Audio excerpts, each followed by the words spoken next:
Welcome to a new episode of VR Supercar, and today we're in beautiful Huntington Beach, California with Dom Vidrella, who's going to describe what beautiful car we're looking at today. Morning. So this is a 1975 308 GT4. It was designed by Ferrari. Chassis designer was actually Bertoni, so it's one of the few Ferrari models that was not designed by Pininfarina. It is a 2+2 car. It was the first V8 car made by Ferrari.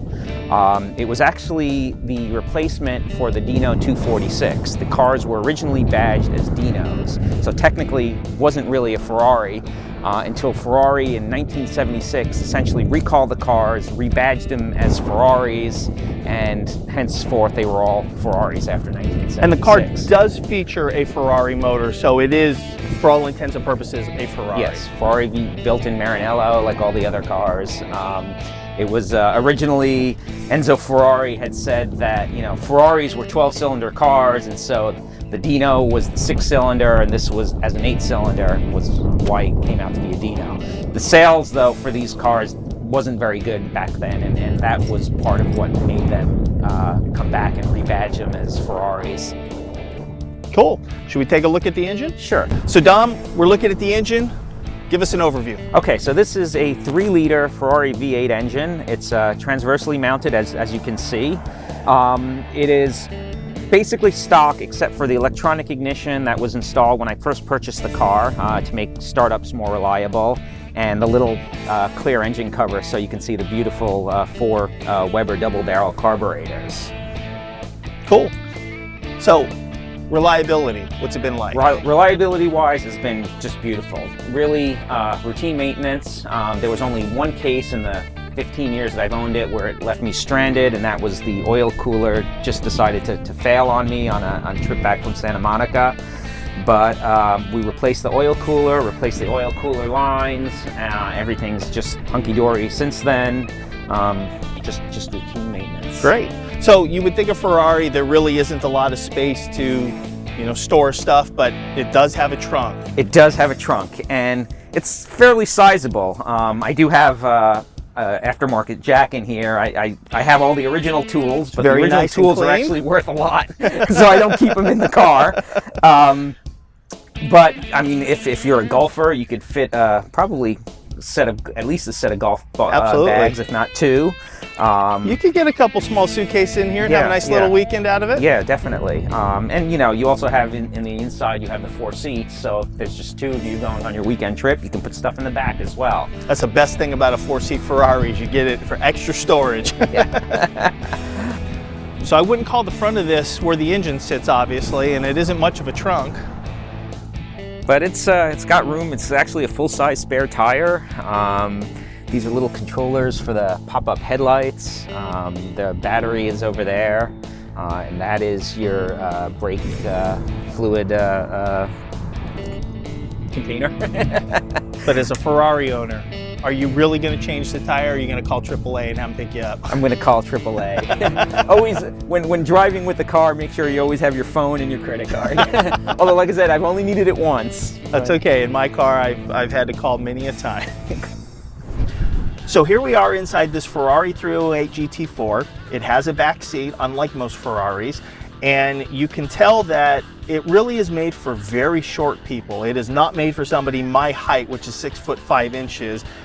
It's not terribly uncomfortable. The seats actually are kind of comfortable. My head's cocked obviously a little bit so I can fit, and then unfortunately for Dom, my legs are straddling the passenger seat up front. But overall, not too bad. Describe the interior. Sure, and I'll point out, Brian, I've actually had 4 adults in this car going out to lunch. And they weren't trips. 5'2"? They weren't, yeah, they were normal-sized adults, although I don't think any of them were above 6 feet. For a short trip, it's doable. I wouldn't want to spend a long trip.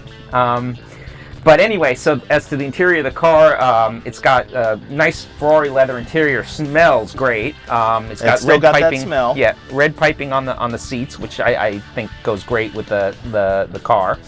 The dash is actually spectacular. It's one of the things that first made me fall in love with this car. I mean, it just looks 70s beautiful, almost a futuristic look to it. And you can notice the dashes are still badged Dino as well. That's right. They are badged Dino. In fact, originally this was a Dino badge on the steering wheel, and somewhere along the line it got replaced. The steering wheel is actually not original to the car. It's a Momo Prototipo. It's exactly the same as the original steering wheel, except the original steering wheel didn't have these holes. But yeah, the dash is my favorite part of the car. Very simple. The radio is actually placed down here, so it's away from the dash. And what's important is the speedometer, the tachometer, the water and oil temperature gauges. They're all right there. Very, very easy to see and very easy to access. Cool. I've got aluminum pedals, which again aren't stock for the car, but I put in when I bought the car. I think it just gives it a nice look to the entire car. Yeah, it's very clean for its age. It's very nice, and I think it's time we take it for a ride. All right. And you can see the car just very smooth. It's a 5-speed. I love the Ferrari gated shifter. It's one of those things that really attracted me to the car. There's a number of things that attracted me to the car when I first got it. I'd been in love with this car for years. The idea of, it's a little quirky. It doesn't look like your typical Ferrari. But it has, the 308 that growing up, that was the car. So it has that engine. The 4 seats is always nice. I actually wound up buying this car after I had my first child. So it was good to have those extra seats. The car itself does pretty well around town. It is fairly easy to shift. The clutch pedal is pretty heavy, but you get used to it. I think now, after 15 years of ownership, I have a thicker left leg than right leg, but that's okay.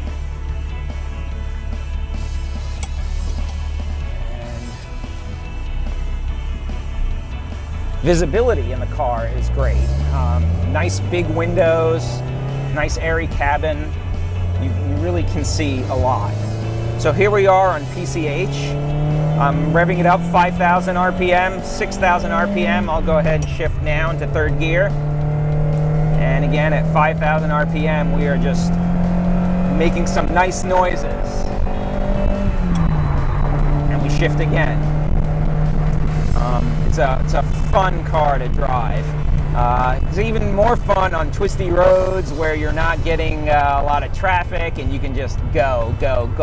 It's going through the gears. It's like your feet are dancing on the pedals. The car now has 43,000 miles on it, almost 44,000 miles.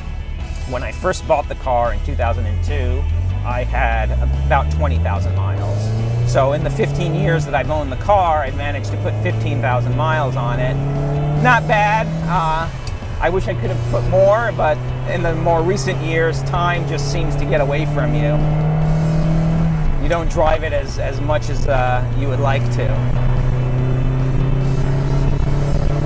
But when you do,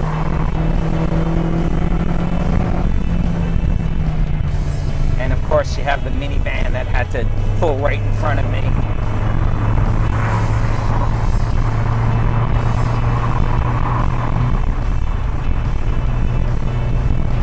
So here we are on PCH, getting a little bit of speed. Sounding really nice.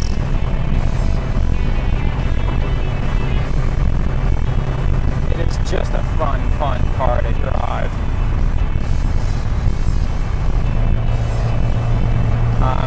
You also get a lot of looks in the car, which can be annoying. You'll have people constantly in your blind spot trying to take pictures as you're driving the car. But that's there's always the downsides of Ferrari ownership. Most of it is upsides. As I said earlier, the car has been very, very reliable. Not had many issues. It is a little expensive to maintain. No matter what Ferrari you buy, no matter how inexpensively you're able to get it, you still have to pay the Ferrari prices at the mechanic. So that concludes another episode of VR Supercar. Thank you, Dom, for coming out today.